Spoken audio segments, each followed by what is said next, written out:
सुप्रभात बच्चों। कक्षा 8वीं विषय हिंदी की कक्षा में आप सभी का स्वागत है। आज हम दूसरा पाठ शुरू करेंगे जिसका शीर्षक है चतुर सुग्गा। तो चतुर अर्थात चालाक, होशियार, सुग्गा अर्थात तोता। तो हम एक ऐसे चालाक तोते के बारे में पढ़ेंगे जो कि कौन कौन सी अपनी चालाकी के कारण अपने प्राणों की वो रक्षा करता है। तो इस तरह से हम इस पाठ को शुरू करते हैं। तो इस पाठ में एक चतुर सुग्गे की चतुरता तथा गुणों का वर्णन करते हुए उसकी स्वाभाविक तथा अपने शत्रुओं से अपनी रक्षा करने का अत्यंत रोचक शब्दों में वर्णन किया गया है। प्रस्तुत कथा वास्तव में कश्मीर घाटी में प्रचलित अनेक लोक कथाओं में से एक है। यह जो लोक कथा है, ये एक लोक कथा अर्थात लोगों के बीच में स्थित ऐसी कथा जो कि पीढ़ी दर पीढ़ी अर्थात एक पीढ़ी से दूसरी पीढ़ी में आने वाली कथा। तो ये इन कथा के माध्यम से लोक कथाओं जो होती हैं वो लोगों के जो साधारण लोग हैं उनके जीवन प्रवृत्ति के बारे में या फिर उनकी शैली में, उनकी जीवन शैली में हमेशा जुड़ी हुई रहती है गहराई तक। तो हम पाठ शुरू करते हैं बच्चों। प्राचीन समय की बात है, बहुत समय पहले की बात है। एक गांव में एक निर्धन व्यक्ति रहता था। निर्धन अर्थात गरीब व्यक्ति रहता था। उसके पास एक तोता था जो वाचाल भी था तथा चतुर भी। वाचाल अर्थात बहुत बोलने वाला। तो जो बहुत अधिक जो बोलने वाला रहता है या फिर जो बहुत अधिक बातें करने वाले होते हैं उन्हें वाचाल कहते हैं, तथा चतुर भी अर्थात होशियार भी। तो हम ऐसे तोते को आपने ज़रूर देखा होगा कि तोता क्या होता है। ऐसी मान्यता होती है कि वो क्या होता है, बहुत अधिक बोलता है, कि जो आपने बोला उसी को तोता उसे दोहराता है। इसी कारण वह व्यक्ति अपने तोते को बहुत स्नेह करता था। प्रतिदिन जब वह काम से लौटता तो तोता उसको भांति भांति की रोचक बातें सुनाकर उसका मन बहला देता तथा उसकी समस्त थकान दूर हो जाती। एक दिन निर्धन व्यक्ति को किसी कार्यवश एक दूरस्थ गांव में जाना पड़ा। अर्थात जो निर्धन व्यक्ति था जिसके पास एक तोता था और वह तोता कैसा था, बहुत बोलने वाला था, वाचाल था और बहुत चतुर था, बहुत चालाक था। तो इस कारण से वह व्यक्ति उस तोते से बहुत स्नेह अर्थात बहुत प्यार करता था। और जब भी वह अपने काम से वापस घर लौटता था तो तोता उसे बहुत सारी बातें उसे बताता था, जिससे कि उसका मन बहल जाता था और उसकी जो भी थकान होती थी काम की वजह से जब घर वापस आता था तो सारी थकान दूर हो जाती थी, मिट हो जाती थी। तो उस निर्धन व्यक्ति को किसी कार्यवश अर्थात किसी काम के सिलसिले में या दूरस्थ गांव में अर्थात दूर के गांव में जाना पड़ा।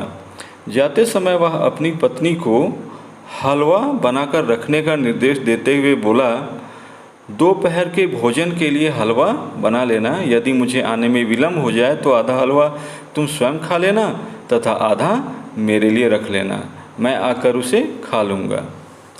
हुआ यूँ कि हलवा बहुत ही स्वादिष्ट बना तथा निर्धन व्यक्ति की पत्नी सारा हलवा चट कर गई। अर्थात उसने पूरी हलवा क्या कर दिया, उसने खा लिया और उस अपने पति के लिए, उस निर्धन व्यक्ति के लिए वह हलवा नहीं रह गया।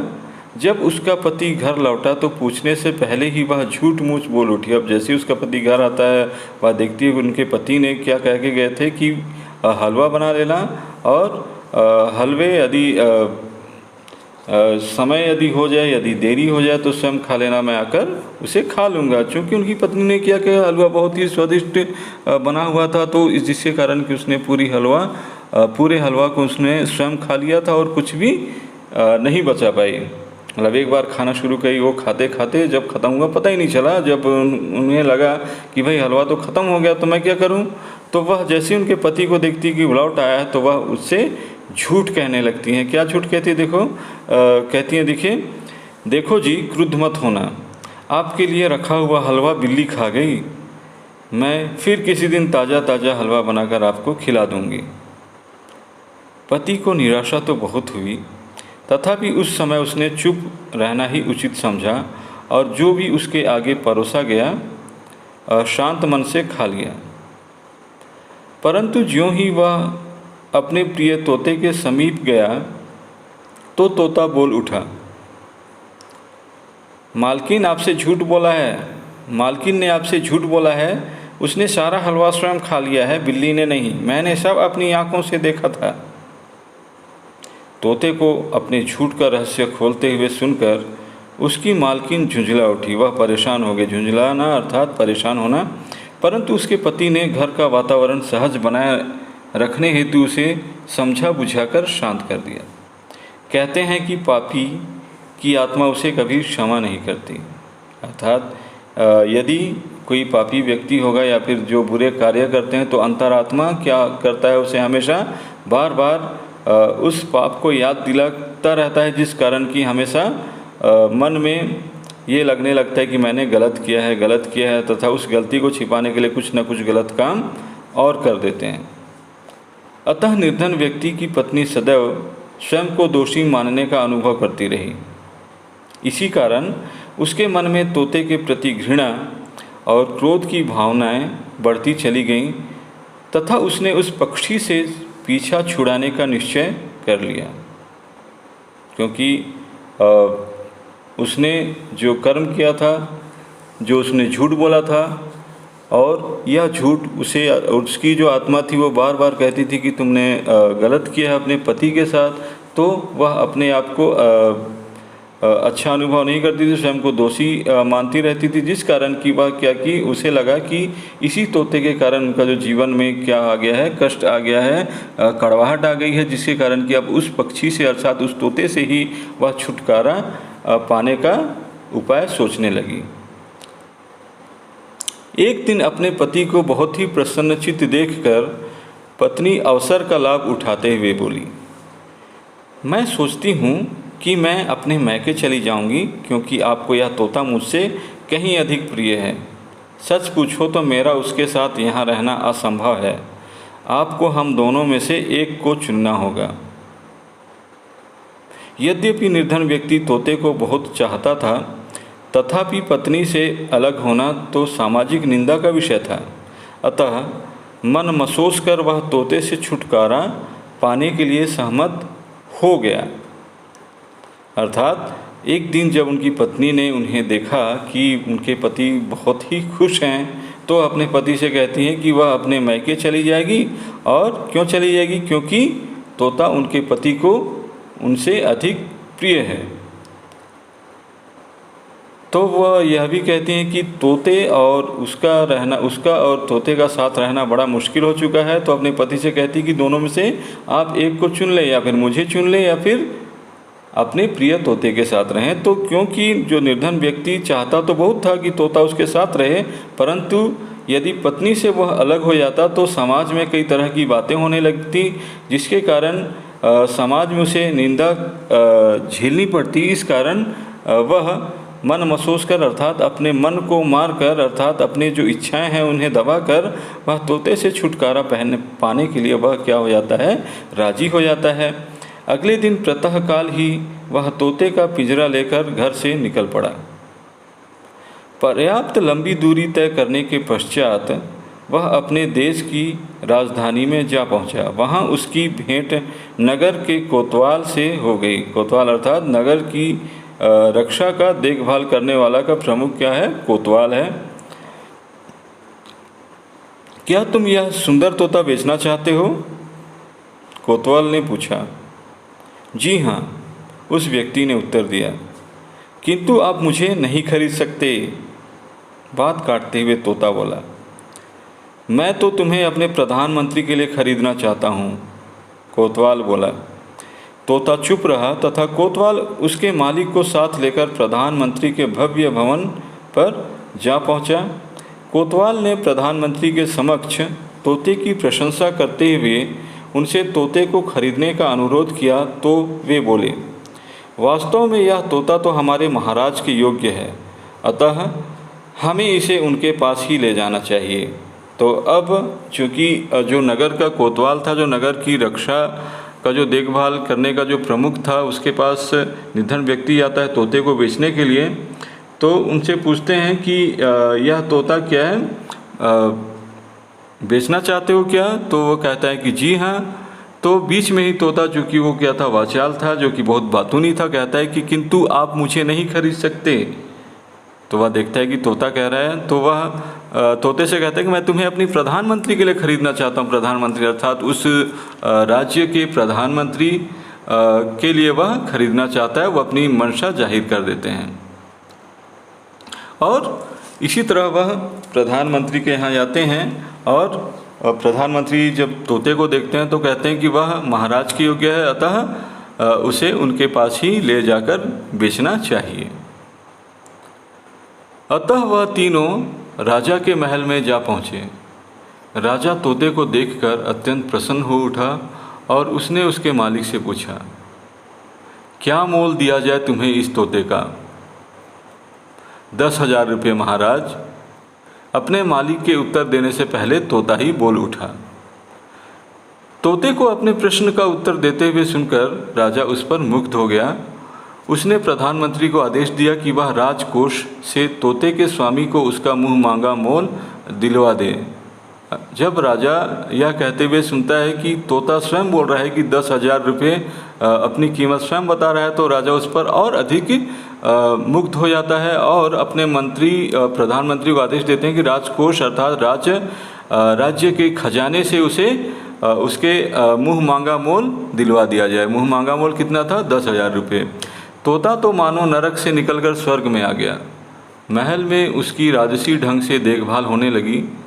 रानी तथा उसकी बांदियाँ तोते की प्यारी प्यारी बातों से आनंदित रहने लगीं। फलतः तोता रानीवास से जुड़े प्रत्येक व्यक्ति का चहेता बन गया। तो अब तोता क्या है, जो कि एक निर्धन व्यक्ति के पास था, उसे समय पर हो सकता है खाना नहीं मिलता था, इसके अलावा उसे कई तरह की तकलीफ़ें होती थी। अब वह राजमहल में आकर उसे मानो नर्क से निकलकर स्वर्ग में आ गया हो, तो स्वर्ग के समान वो लगने लगा। महल में क्योंकि वो कैसा रह रहा है कि राजसी जिस प्रकार से राजा के राज दरबारी रहते हैं, तो उन्हें हर तरह की सुख सुविधाएं मिलने लगी। रानी और उसकी बांदियाँ अर्थात उनकी जो दासियाँ थी, तोते की बहुत प्यारी प्यारी बातों से आनंदित रहने लगी। हर समय उनका जो जीवन था आनंदमय हो गया और वे तोते की बातों को सुनने में बहुत अधिक उत्सुक रहती थी। फलतः तोता रानीवास अर्थात रानी के रहने के निवास से जुड़े प्रत्येक व्यक्ति का चहेता बन गया, बहुत प्रिय बन गया। एक दिन रानी ने तोते से अपने विषय में प्रश्न पूछा, तो वह अविलंब बोल उठा, आप तो अत्यंत कुरूप हैं और हमारे राजा के सर्वथा अयोग्य हैं। यह सुनकर रानी बेसुध होकर गिर पड़ी, अर्थात उसे अपने होश का ठिकाना नहीं रहा, क्योंकि उसे नहीं लगता था कि तोता उनके बारे में इतनी खराब बातें कहेगा जिस कारण कि वह बेहोश हो जाती है। राजवैद्य को बुलवाया गया, तब जाकर रानी की चेतना लौट आई, परंतु उसी क्षण से वह तोते की घोर शत्रु बन गई और राजा से तोते को मार डालने का अनुरोध करने लगी। राजा रानी के इस आग्रह से विह्वल हो उठा, बहुत दुखी हो उठा तथा अपनी पत्नी के हठ के सामने अर्थात उनकी जिद के सामने उसे झुकना ही पड़ा। अतः तोते को मार डालने का आदेश दे दिया गया।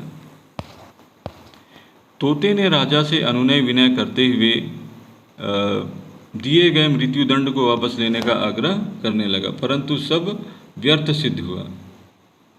जब तोते को पता चला कि राजा ने उसे मार डालने का आदेश दे दिया, तो वह राजा से अनुनय विनय अर्थात गिड़गिड़ाने लगा और जो मृत्युदंड अर्थात उसे मृत्यु दंड जो मिला हुआ था, उसे मार डालने का जो आदेश दिया गया तो उसे वापस लेने का आग्रह करते हैं, परंतु उनके सभी जो कोशिश थी वो व्यर्थ हो गए। अतः उसने अपने पुराने मालिक को मिलने का बहाना बनाकर 1 सप्ताह के लिए मृत्यु दंड को स्थगित कर देने की याचना की, जिसे राजा ने स्वीकार कर लिया। तोता 1 सप्ताह में वापस लौटने का वचन देकर महल से चल पड़ा। मार्ग में उसे तोतों का एक झुंड मिला।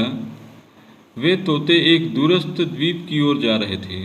तो जैसे ही तोता उससे आग्रह करता है कि उसे एक हफ्ते का समय दिया जाए, और समय क्यों मांगता है कि वह जो निर्धन व्यक्ति था, जो उसके जो पुराने मालिक थे, उसे मिलने का बहाना बनाकर, अर्थात यहाँ पर उसने क्या किया, चालाकी से काम लिया अपने मृत्यु दंड को टालने के लिए, और अपने पुराने मालिक से मिलने का बहाना बनाकर एक हफ्ते के लिए वो कहाँ चले गया, स्थगित करने की याचना की उन्होंने राजा से। राजा ने उसे स्वीकार कर लिया, और वे एक हफ्ते बाद वापस लौटने का वचन देकर वापस वह चले जाता है, वहाँ से उड़ जाता है। और उसे जाते जाते वहीं पर उसे तोतों का एक झुंड मिलता है, जो बहुत सारे तोते थे, और वे तोते एक दूरस्थ द्वीप की ओर जा रहे थे, अर्थात दूर द्वीप की ओर जा रहे थे। द्वीप अर्थात ऐसी जगह जो कि चारों ओर पानी से जो घिरा हुआ होता है, उसे द्वीप कहा जाता है। उन्होंने राजा के तोते को बताया कि उस द्वीप की अत्यंत सुंदर राजकुमारी तोतों को प्रतिदिन मोती खिलाती हैं। अतः वह भी उनके साथ हो लिया, तथा 2 दिन में वे सभी राजकुमारी के पास जा पहुँचे। राजकुमारी द्वारा दिए गए मोती जी भरकर खा लेने के पश्चात सभी तोते वहाँ से उड़ गए, परंतु राजा का तोता बीमार होने का बहाना बनाकर वहीं लेट गया। राजकुमारी ने अपने बांदियों को उसे महल के भीतर ले जाने का आदेश दिया, तथा स्वयं उसकी देखभाल करने लगी। एक दिन तोता राजकुमारी से बोला, आप कितनी सुंदर तथा दयालु हैं, परंतु मेरा स्वामी राजा तो प्रतिदिन निर्धनों को मोती दान में देता है। मेरे विचार में आप उनकी रानी बनने के सर्वथा योग्य हैं। राजकुमारी ने तोते के स्वामी से भेंट करने की इच्छा व्यक्त की, तो उसके पिता ने एक पत्र तोते के स्वामी के पास भेजने का निश्चय किया, तथा पत्र में उन्होंने निमंत्रण देते हुए लिखा, महाराज, मैं आपको सादर आमंत्रित करता हूँ कि आप यहाँ आकर मेरी अत्यंत सुंदर पुत्री से विवाह कर लें। कृपया इस निमंत्रण को अस्वीकार न करें, अन्यथा मेरी पुत्री का दिल टूट जाएगा। तोता पत्र लेकर अपने स्वामी के पास जा पहुंचा। 7 दिन की अवधि अर्थात समय पूरी हो चुकी थी। राजा ने उसे मरने के लिए तैयार हो जाने का आदेश दिया, परंतु पत्र पढ़ने के पश्चात उसका मन बदल गया, तथा वह तोते की स्वामी भक्ति से प्रसन्न हो उठा। अर्थात वह तोते की जो स्वामी भक्ति थी, अर्थात उनके प्रति जो प्रेम था, उसे जिसके कारण कि वह उनका जो मन था उसे मारने का वो बदल जाता है। उसे दिए गए मृत्यु दंड का आदेश वापस ले लिया, तथा तोता राजा की सहमति का पत्र लेकर वापस द्वीप की ओर उड़ गया। विवाह का मुहूर्त निकलवाया गया, तथा राजा शोभायुक्त वर यात्रा के साथ द्वीप की ओर पहुंच गया। शोभायुक्त वर यात्रा अर्थात बारात लेकर वह द्वीप पर पहुंच गया शादी करने के लिए राजकुमारी से। विवाहोपरांत अर्थात विवाह के बाद राजा अपनी नई रानी तथा तोते को लेकर अपनी राजधानी लौट आया। उनके आने से पूर्व ही अर्थात पहले ही पहली रानी ने आत्महत्या कर ली थी।